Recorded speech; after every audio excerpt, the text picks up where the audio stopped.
नमस्कार किसान साथियों आज अपन बात करेंगे दो जैविक। एक तो है ट्राइकोडर्मा हर्जिनियम 1% WP जो कि जैविक फफूंदनाशक है, और दूसरा है वर्टिसिलियम क्लोमाइडोस्पोरियम 1% WP जो कि जैविक कीटनाशक हैं। साथियों बात करेंगे कि दोनों क्या काम आते हैं, इनकी कितनी मात्रा काम में लेनी होती हैं और यह हमारी फसलों को किस प्रकार सुरक्षा प्रदान करती हैं। साथियों सबसे पहले बात करते हैं हम ट्राइकोडर्मा हर्जिनियम की। साथियों ट्राइकोडर्मा हर्जिनियम 1% WP जो कि एक घुलनशील चूर्ण आता है। अगर मैं इसकी बात करूं तो 2 × 10⁻6 CPU प्रति ग्राम न्यूनतम इसमें मात्रा पाई जाती है।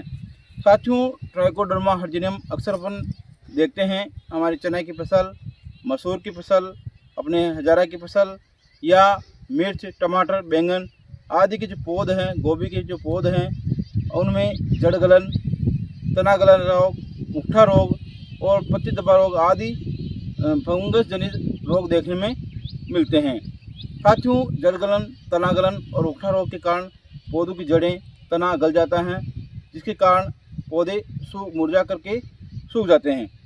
तो साथियों मुट्ठा रोग या तना गलन रोग या जड़ गलन रोग के संपूर्ण नियंत्रण के लिए साथियों हमें ट्राइकोडर्मा हर्जिनियम या ट्राइकोडर्मा वीडी काम में लेना होता है।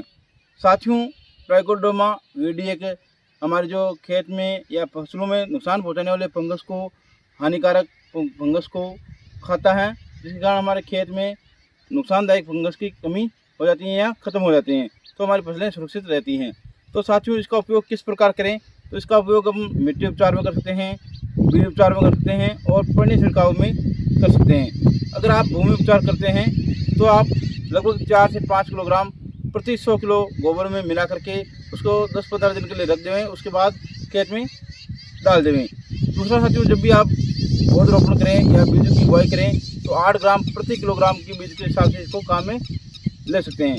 अगर हम पानी छिड़काव करते हैं तो लगभग 20 से 25 ग्राम प्रति पंप इसका इस्तेमाल कर सकते हैं। तो साथियों ये है ट्राइकोडर्मा हर्जिनियम जो कि एक मित्र फफूंद के नाम से भी जानी जाती हैं। ये किसान के लिए काफ़ी कारगर है, तो आप इसका इस्तेमाल भी कर सकते हैं। दूसरा है जैविक कीटनाशक, तो ये है हमारा वर्टिसिलियम क्लोमाइडोस्पोरियम 1% WP घुलनशील चूर्ण। साथियों इसमें CPU की बात करें तो 2 × 10⁻6 पाई जाती हैं।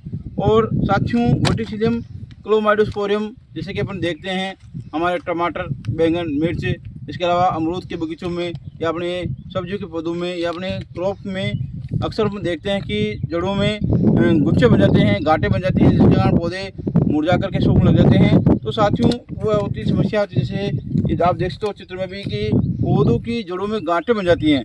तो साथियों कई बार किसान उसके लक्षण पहचान नहीं पाते हैं, तो साथियों ये नेमाटोड के कारण होता है।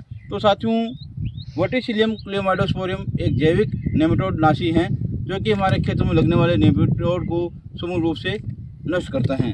साथियों नेमाटोड एक ऐसी कीट है जो कि हमारी फसल को, खड़ी फसल को ही सुखा देता है। तो ये हमारी जड़ों में, पौधों की जड़ों में जो गांठें हैं उनको रूपांतर करता है। उन गांठों को देख करके अपन अनुमान लगा सकते हैं कि इस खेत में नेमाटोड का प्रकोप है। अब नेमाटोड को नियंत्रण कैसे करें, तो साथियों इसका उपयोग भी अपन 3 विधियों से कर सकते हैं, भूमि उपचार में और बीज उपचार में और पानी छिड़काव में। साथियों अगर आप भूमि उपचार करते हैं तो 2 किलो प्रति एकड़ इसका काम में लेवें। इसके अलावा बीज उपचार को लेवें तो 10 ग्राम प्रति किलो बीज में काम में लेवें, और पानी छिड़काव करते हैं तो आप 50 ग्राम प्रति टंकी इसका इस्तेमाल करें। साथियों वर्टिसिलियम क्लोमाइडोस्पोरियम 1% WP बहुत ही कारगर हैं आपके नेमाटोड को नियंत्रण करने में। तो साथियों ये पूर्ण रूप से जैविक हैं, ये हमारे वातावरण को नुकसान नहीं करता है। तो साथियों आप वर्टिसिलियम क्लोमाइडोस्पोरियम का भी अपने फसलों में नेमाटोड नियंत्रण के लिए काम में ले सकते हैं। जय हिंद, जय भारत।